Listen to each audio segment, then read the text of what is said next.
Sveiki, draugai. Žinote, kartais politikai jau būna išėję į pensiją.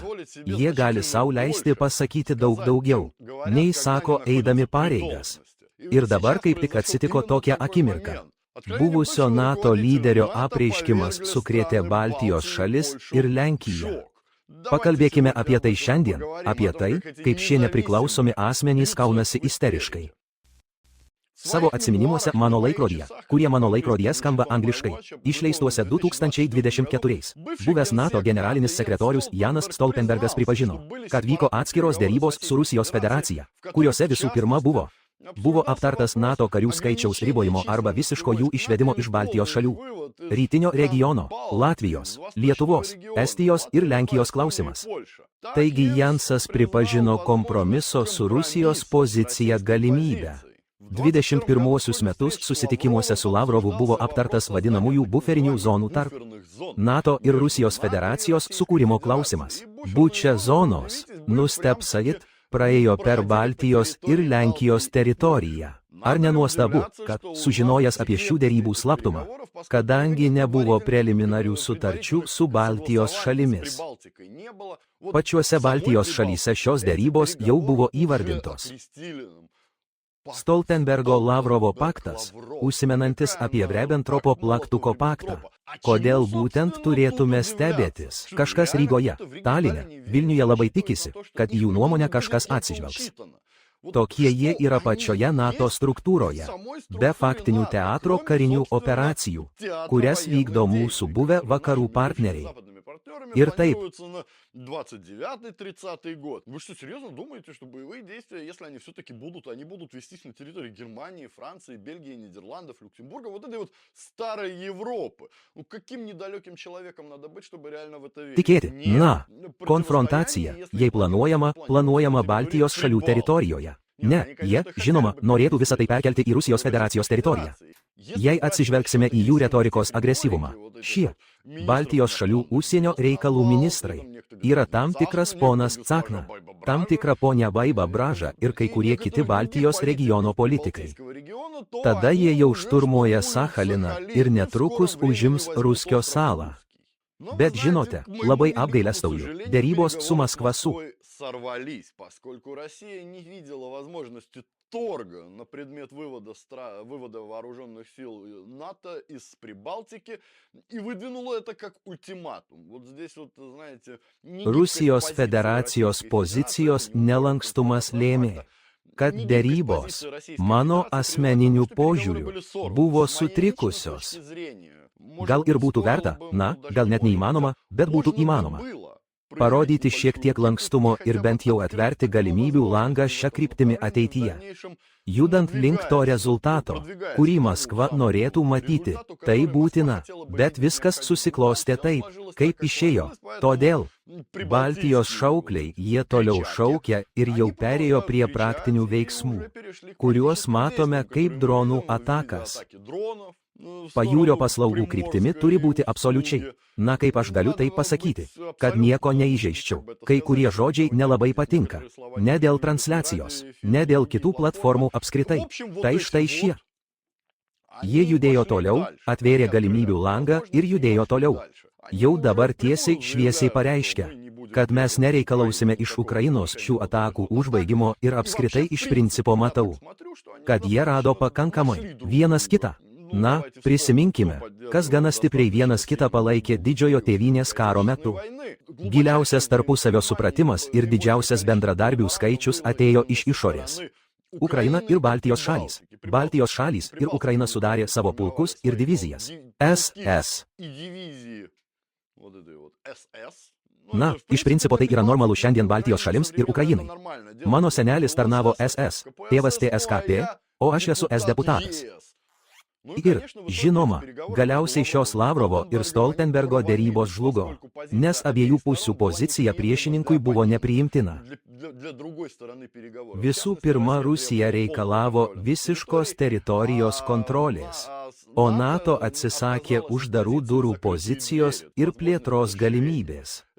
Mano požiūriu, Tai rodo agresyvų NATO pobūdį, kad jie neatsisako galimybės priimti naujas bei naujas nares ir iš esmės tikrina, kur tai tas pats. Jau dabar gėda Rusijos federacijai tarti raudoną liniją, už kurios ji yra pasirengusi. Taip sakant, stoti į kovą. Na, pakalbėkime šiek tiek apie tai, kaip į tai Rygoje reagavo Talinas ir Vilnius. Ar man reikia pasikalbėti? Ar būtina įgarsinti faktą, kad ten kilo isterija? Liberali žiniasklaida tai vadino išdavyste. Aš vadinu isteriją. Vėl stebisi, žiūrėk. Visada sakau, kad istorija eina ratu. Praėjusį kartą jie kažką nusprendė už juos, šį kartą bandė nuspręsti už juos. Jų žemės buvo perkamos ir parduodamos jiems nedalyvaujant, jų žemėmis vaikščiojo. Karų kariuomenė šiandien bei ten visuose karuose. Livonijos kare, Šiaurės kare, kaip jie ten pasirodydavo. Akivaizdu, kad dėl šių teritorijų derasi tie, kurie turi galią, už juos tik galia. Rėkti. Riksmas, kemša žiniasklaidos erdves, eterį. Štai ką jie gali padaryti. Tai jiems sekasi. Na, tikrai, jie nieko neatspindi. O valdantieji nėra tie, kuriems rūpi, kad šiuose kraštuose viskas būtų gerai, kad valstybės augs, klestės ir vystysis. Ne, jiems tai visiškai neįdomu. Jie turi 4,5 tūkstančio eurų atlyginimą. Su jais viskas gerai, bet gyvenimas geras. O kaip ši juodoji liutnia? O Dieve, kam tai rūpi? Jai reikia atiduoti 5 procentus BVP. NATO struktūros, žinoma, jau ėmėsi iniciatyvos ir visą tai padarė. Bet vietiniam žmogui gatvėje nesako, kad tai ne 5 procentai biudžeto, tai 5 procentai BVP. Jie labai norėjo išsiskirti ir kažkaip parodyti, kad jiems tai pasisekė, kad išvykus iš Sovietų sąjungos jiems viskas klostėsi puikiai. Nepavyko, niekas jiems nepasiteisino dėl jų siaurumo. Ir nenorėčiau vartoti jokių žodžių, paremtų siaurų politinio elito mąstymų ir politinio elito pasirengimų parduoti šių valstybių suverenitetą. Būtent tai lėmė, kad Baltijos šalys šiuo metu yra gana liūdnas vaizdas. Išvykau iš šios šalies, ten jau buvo užmarštis. Ten buvo išlieta viskas nuo vantinio tilto iki pavogtų Rail Baltic statybų biudžetų. Mano laikais jie pradėjo statyti stotį, bet vežimas vis dar yra. Nei stotis pastatyta, nei bėgiai pilnai sujungti. Bet pinigai buvo pavogti, sąmata gerokai išaugo. Neaišku, amerikiečių generolas jau buvo atvykęs ir nupiešė juos visiškai viešai. Jie stovėjo labai nuleidę veidus. Visa tai jiems nepatinka, bet jie pasiruošę tai ištverti. Už pinigus, taip, žinote, jie nori ištverti. Ir čia yra tokia dialektinė suvokimo klaida. Žinote, jų noras. Kad atrodyčiau geriau nei kaimynai. Aš, žinoma, dabar kalbu apie Baltarusijos Respubliką. Tai lėmė tai, kad tiesioginė prasme viskas, ką buvo galima įnešti į biudžetą, buvo pradėta įtraukti į biudžetą, o ne į biudžetą. Atsiprašau, bet tiesioginė prasme viskas, ką buvo galima įnešti, bent jau padidinti ten skaičių, buvo pradėta įtraukti į BVP. Tai viskas. Ne, ar tikrai kas nors tiki, kad ekonomika yra nagų kirpimas, kirpykla ir paslaugos? Be mokslinės bazės, be gamybos ir pramonės, kad Lietuvos BVP su gyventojų kaip vienas Minskas gali būti daugiau nei pramoninės agrarinės Baltarusijos. Man asmeniškai tai abejotina, niekada netikėjau tokiomis nesąmonėmis, bet jie tiki. Ir žinote, buvo protingų žmonių, kurie, kaip buvo vienoje senoje dainoje, taip, sovietinėme animacinėme filme, atsiprašau, bet kvailiui nereikia peilio, meluosite jam kaip pamišusi ir darysite su juo, ką norite. Taigi jiems buvo meluota. Jie rašė jiems naudodami įvairius ekonominius daugiklius ir išpūtė šį BVP iki visiškai galaktiškų proporcijų, kad suprastumėte. Taigi pabandykite čia rasti nesusipratimą. Šalies BVP 57 milijardai. Aš kalbu apie Latviją, o biudžetas tik 15. Karlai, gal kur nors yra neprisijungęs, nepaisant to, kad jų biudžetas yra deficitinis, trūksta 4,5 procento. Niekas jums nesako, kad turėsite mokėti NATO struktūroms. Ne iš biudžeto, ne 5 procentus biudžeto, o 5 procentus BVP. O Latvijos atveju 5 procentai BVP yra maždaug 17 procentų biudžeto. Ką tai reiškia praktiškai? Bet praktiškai tai reiškia minus kas trečia ligoninė. Minus kas ketvirta mokykla. 10 metų pamiršti pensijų indeksavimą. Kelius. Kokie keliai arklių traukiamiems vežimams reikia kelių? Pramonė. Vaikinai, pamirškite šį žodį ilgam. Daugiausia, ką turite, yra atsuktuvo mazgas. Ten jie labai didžiuojasi ir džiaugiasi. Didžiuojasi kažkokių rotorių, mikrokučių gamyba. Pasakyk man, prašau, kaip su šia tyrimų mokykla, ar ji Latvijoje? O gal tai vis dar OEM produktas, kuriamas kažkur ant popieriaus? Tiesą sakant, tai daro Apple, negalite jų dėl to kaltinti. Bet gamyba ir Baltija nesuderinami žodžiai. Net nesuprantu, kaip kai kuriems žmonėms pavyksta šiuos daiktavardžius surinkti į vieną sakinį. Nelabai suprantu. Turbūt tai kažkokia kalbinė klaida. Gal ir apskritai šitas darinys žemėlapyje yra geopolitinė klaida. Tai ne kai kurių noras. Kad reikalas būtų baigtas ir kitų noras paguldyti ant artimo negyvą kiaulę. Labai apgailestauju, jie liks mūsų kaimynais. Deja, nes šiuo metu geopolitinis kursas nesikeičia. Na, to nesitikima. Turime, ką turime. Turime šalį, 3 valstybės, kuriuose gana legaliai veikia nacionalistų asociacija Latvijoje. Šalis, kurioje Daugovo vanagai Daugovsvanage formuojami būtent iš SS veteranų. Turėti politinę įtaką, kurioje turime šalį, kurioje šaulių visuomenė, kuri praktiškai pirmoji stojo į tarnybą šiam žlugusiam menininkui iš Austrijos. Būtent tokie žmonės šiuo metu formuoja Baltijos šalių politiką. Pastebėjau gana įdomius santykius. Didžiausi patriotai Latvija, Lietuva, Estija turi galvoje nacionalinius patriotus. Jie negyvena Latvijoje. Jie gyvena Vokietijoje, Didžiojoje Britanijoje, Nyderlanduose, Jungtinėse Amerikos valstijose ir Kanadoje. Ten gausu Latvijos, Latvių, Lietuvių ir Estų diasporos. Na, o Suomija vis dar yra populiari kryptis tarp Estų. Beje, tai irgi buvusi Rusijos imperijos dalis. Ir yra dar vienas vienijantis taškas. Būtent Rusija suteikė šiems vadinamiesiems nepriklausomiems ir suvereniams valstybingumui. Nes visi, kurie anksčiau buvo šeimininkai, iki Rusijos imperijos jie nematė jokio valstybingumo ar plačios autonomijos minėtose valstybėse. Ilgą laiką ir atkakliai Suomija buvo Švedijos dalis. Kaip manote, ar švedai suteikė jiems galimybę susiformuoti bent kiek valstybingumo užuomazgų? Kokie naivuoliai taip galvoja? Ir Rusijos imperija. Pažiūrėk, čia yra palyginimas. Kas atsirado Rusijos imperijoje? Suomija įgijo plačią autonomiją. Vietos parlamentas, vietos teisės aktai. Kodėl taip nutinka? Kad ta ranka, kuri iš tikrųjų maitino ir puoselėjo, yra ta, kuri labiausiai įkandama. Čia ne tėvų ir sūnų klausimas.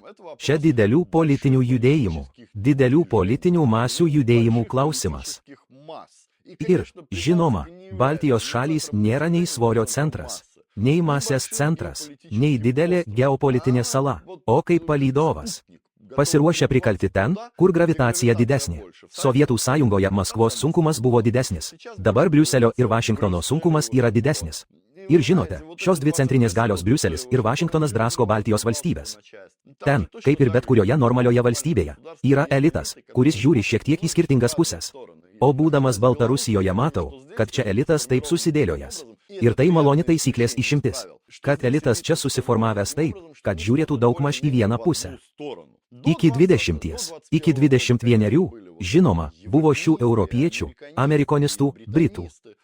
Tačiau dabar visi žiūri daugmaž tą pačią kryptimi ir mąsto tą pačią kryptimi. O jei negalvoja, tai mes turime pieno reikalų, mėsos, cukraus reikalų rezultatus ir jie sodina. Žinote, aktyviai sodina. Latvijoje niekas nekalina. Estijoje, Lietuvoje niekas nekalina. Jie naudoja korupciją kaip spaudimo savo politiniams oponentams elementą ir nieko daugiau.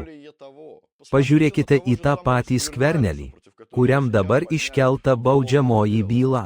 koks smulkmenas, ir vis dėlto stovėjo valstybės vadove. Jis buvo ministras pirmininkas, ir šis vyras buvo sučiuptas imant kyšius po 5–70 tūkstančių eurų. Tai yra, situacijos absurdiškumas slypi tame, kad žmogus, kuris iš tikrųjų valdo procesus šalies viduje ir išoriniais kontūrais, paima $5,000 kyšį, 5,000 eurų. Atsiprašau, kaip smulkmeniška, nors čia, žinoma, gali būti, kad yra senas pokštas apie Raskolnikovo močiutę. Tai 1 kapeika, o kelios kapeikos jau rublis. Na, čia tai įmanoma. Iš viso Skverneliui šiuo metu priskaičiuotas 51 000 eurų. Už ministrą pirmininką. Kažkaip gaila. Latvijoje, žinoma, premjeras nuėjo toliau. Privatūs lėktuvai yra privatūs komerciniai skrydžiai, kuriuose skrendėjt vienas, mėgaujatės komforčiu ir tikrai nesusikertate su šiais juodaodžiais. Tai puikiai suprantate, žvelgiant į visą Baltijos politinį elitą.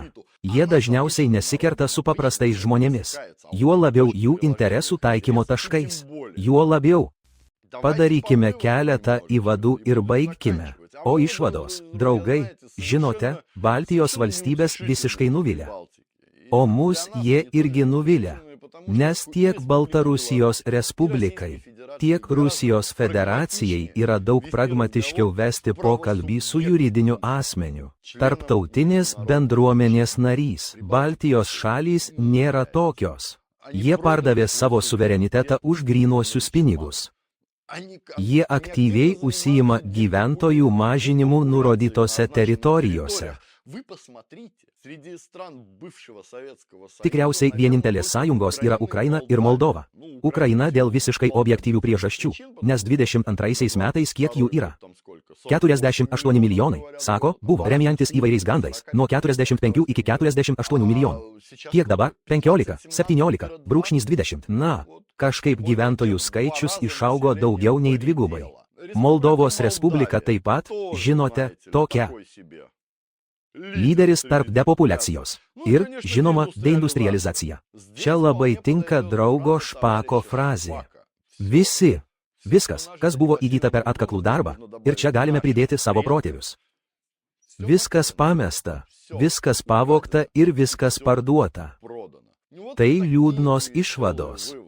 Ir ar nenuostabu, kad jais prekiaujama už galvos? Kodėl tu nustebęs? Jūs pardavėte save. Einate samdomo darbuotojo pareigas. Kada tu tai matai? Kad generalinis direktorius aptartų strateginius klausimus su darbuotoju. Ne, jis kalbės tik su savo lygiu. Ir kai, atleiskite, prašau, jūs nesate jam lygus, kai būsite pasiruošę tam tikrus dalykus daryti už pinigus. Tada jums nebus jokios pagarbos ir niekas neklausys jūsų žodžių. Ir šią liūdną natą šiandien atsisveikinsime. Ačiū už dėmesį, draugai. Saliamonas Bernsteinas buvo su jumis. Iki pasimatymo. Mes jūs išgirsime. Naujas leidimas. Netrukus.